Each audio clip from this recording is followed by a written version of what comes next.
I think I'm connected. Am I connected? I am. Oops.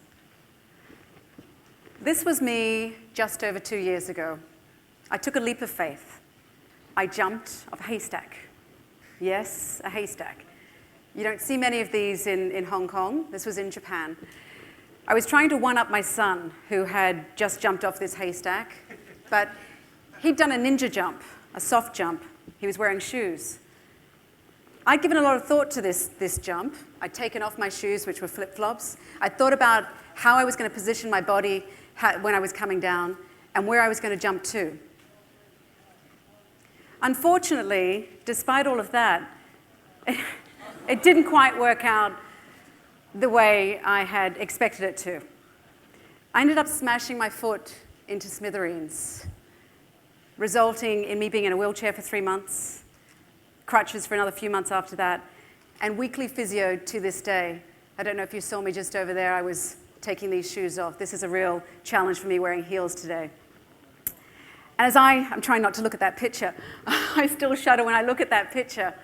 But as I lay in that hospital 2 years ago, I think of the feelings that were going through me.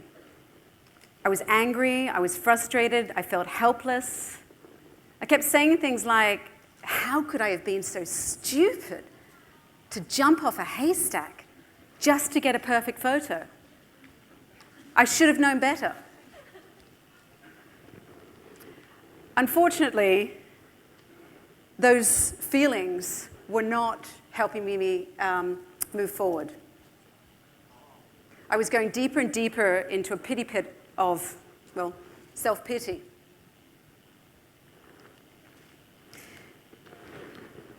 I often reflect on the work of Brené Brown, who studies shame and vulnerability. And those two feelings were on overdrive as I lay in that hospital.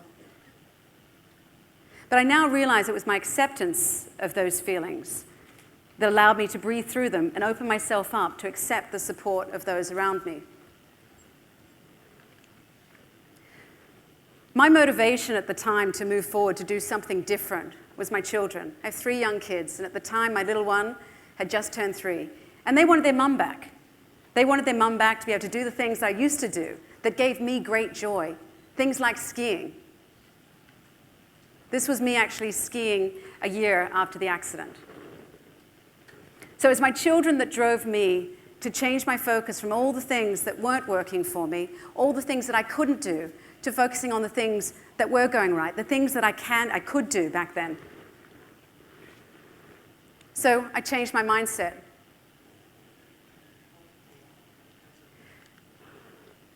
I learned a lot from that accident. Firstly, that feelings are like clouds.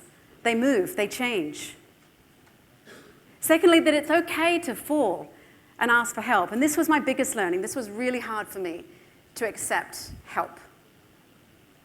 And the third one was to not be afraid to take those leaps of faith. Though I haven't quite brought myself to jump off a haystack again. See, progress isn't a straight line. But the more you try, the more successes you'll have than failures. But you need to keep putting yourself out there. Fast forward to about 6 weeks ago, and I got a call from the TEDx people. And they asked me if I'd come and do this talk today. And my first reaction was no.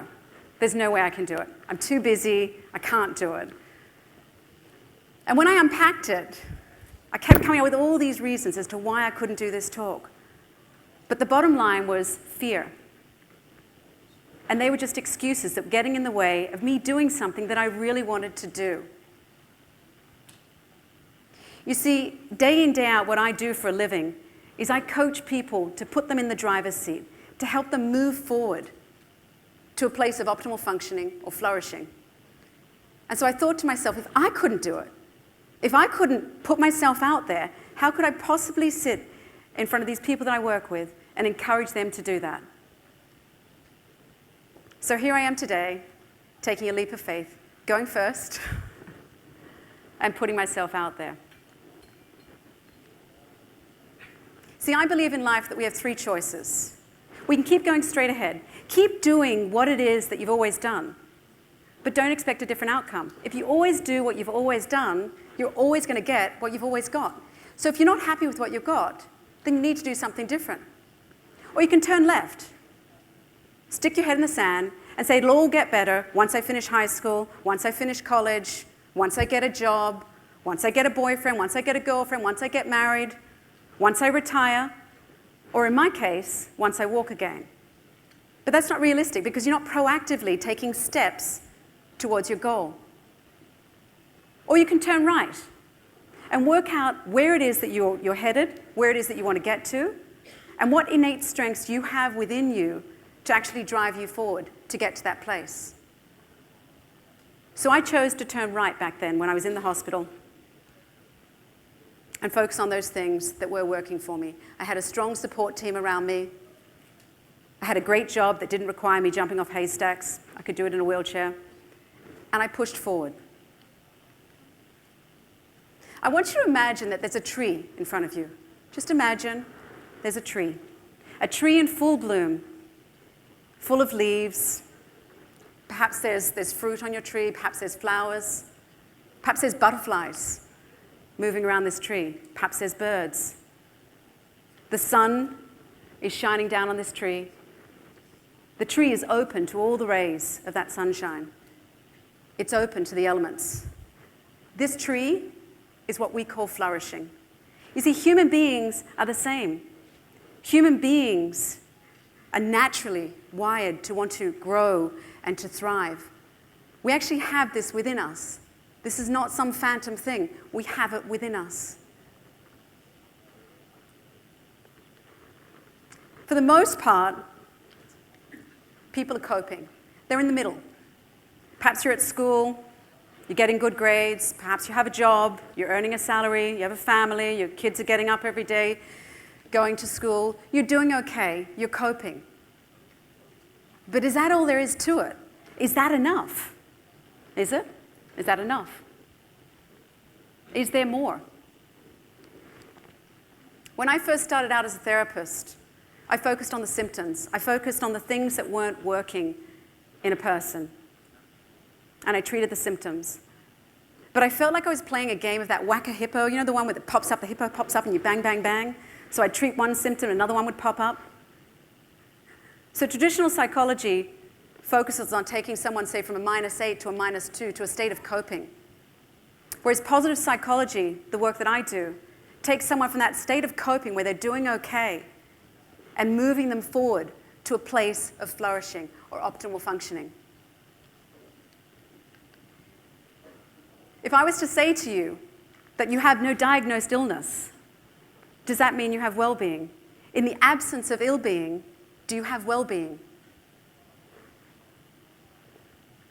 So how do we move forward? How do we move forward to that place of flourishing?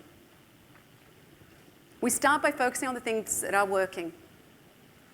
One little tip, little trick, is at the end of every day to sit back and reflect on what went right today. Think about that. And see, what happens is when you focus on the things that are working, you have a perceptual shift in your brain. Rather than being all negative, all the bad things, you have the shift to the positive, and that can help you drive you forward. It's not about ignoring the things that aren't working, but the belief is that by focusing in on the strengths, the things that are working, you can bring up those things that aren't working so well. Maureen Gaffney has written a book on the topic of flourishing. The title is actually Flourishing. It's a fantastic book. And she's come up with 4 elements that contribute to flourishing. To help explain these 4 elements, I'd like to introduce you to a client of mine that I coached about a year ago. She came to me, a 13-year-old girl. And this 13-year-old girl came to me and she said she lacked confidence. And I said, okay, what does confidence look like to you? What does confidence mean? And she said, I have a dream, I have a goal, I have a hope of one day being able to sing to a small group of people. And so I asked her, what would that mean to you to be able to do that? And she said, it would fill me with joy. I would feel empowered, and my belief in my abilities would increase. I said, okay. Sounds like a pretty worthy challenge. She had the obstacle to overcome of fear that was getting in the way of her doing something she really wanted to do. The second one, connectivity. This girl was incredibly aware of what was going on inside of her. She was aware of the fear that was holding her back. She was very aware of where it was that she was headed. She was very self-aware. Autonomy. Nobody was pushing this girl. Perhaps her parents had made the first appointment to come and see me, but no one was pushing this girl. This was something that she wanted to do. She wanted to rise to the challenge. You see, no one can push anyone to jump. No one pushed me off that haystack. I jumped. This girl took that leap of faith. Competencies. We focused in on her innate strengths, her love of music, and her desire to share that with other people. Her determination. We focused on those things which drove her forward. We worked her way up until she got to the point where she was okay to be able to sing in front of a small group of people. And we were careful to not move her forward until she was ready. She started out singing just with her family, then with a small group of friends, then at a small group just at school. And then I had an opportunity arise in Shenzhen where I had to teach a workshop on positive emotions. And I thought, what better way to teach this than to demonstrate it? So I invited this 13-year-old girl to join me at this workshop. And she came and she sang in front of 100 grade 1 and grade 2 kids. This was a huge deal. And once she finished, I asked her in front of all these kids, how do you feel? And she said, I feel filled with joy. I feel confident. I feel empowered. She said, but the best thing was that I've helped these children grow those positive emotions. It was wonderful. A few months passed by and I asked her to write about the best day of her life. And with her permission, I want to share a little bit of this essay that she wrote for me. I wasn't a confident person, and I wasn't comfortable at all with being vulnerable and exposed in front of large groups of people. So naturally, singing in front of many people, it scared me. And I didn't like knowing that I could mess up at any time and I would be absolutely humiliated. That didn't look appealing to me, so I refused to sing. However, I soon realized that focusing on my fear was not helping me work towards my goal of growing in confidence. So I decided to just go for it. The first time I actually sang in an unprotected environment was in Shenzhen, when I sang in front of a group of first and second grade kids, and there was a lot of them. It doesn't sound scary now, but looking back on it, I was extremely frightened. When I did it, it was the best feeling in the world.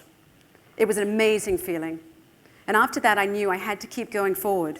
I had to keep striving to become more confident and resulting in being able to convey my passion of music to everyone and any time without a problem. But I also realized it was not only for that reason. I want to be able to raise my hand in class without a fear in the world. I want to be able to start conversations with people, and I want to be able to say things on my mind. If I want to continue to have best days of my life, I need to keep putting myself out there. I need to be confident. This girl is Christina. When I thought about today, and I thought about the topic that I'd be sharing, I once again thought of Christina. And so I asked Christina, would she like to come here today? Since I'd be talking about her anyway, would she like to be here? And her response to me was, would I need to do anything? And I said, if you want to. She said, would I need to sing? And I said, if you want to. And so, in closing, I would like to introduce you to Christina. Come up, Christina.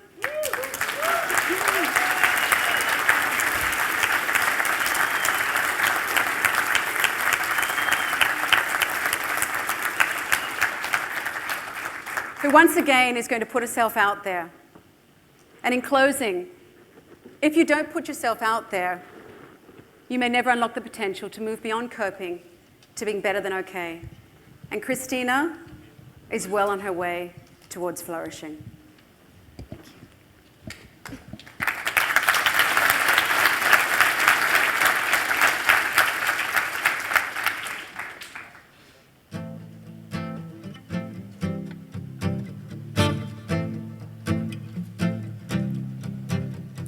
I love it when you just don't care.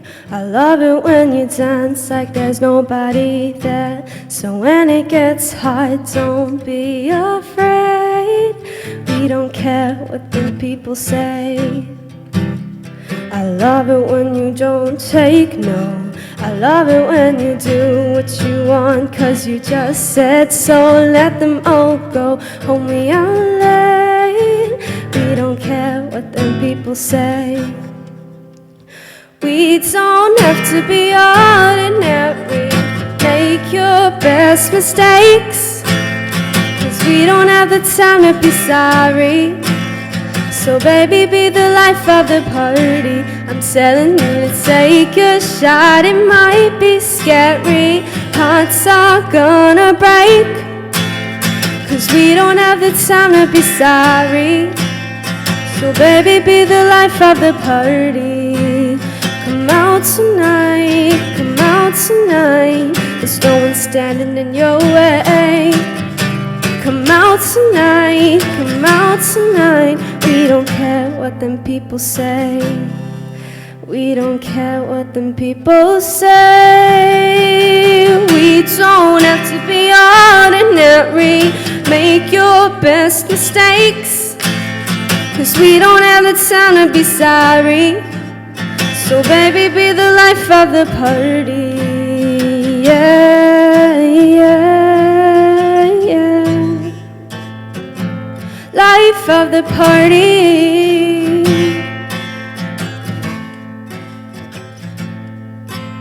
'Cause we don't have the time to be sorry.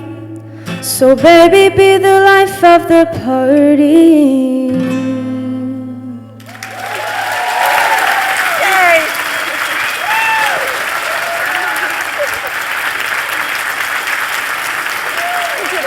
Soak it in. Soak it in. Yeah? Thank you. Yeah, soak it in. Good.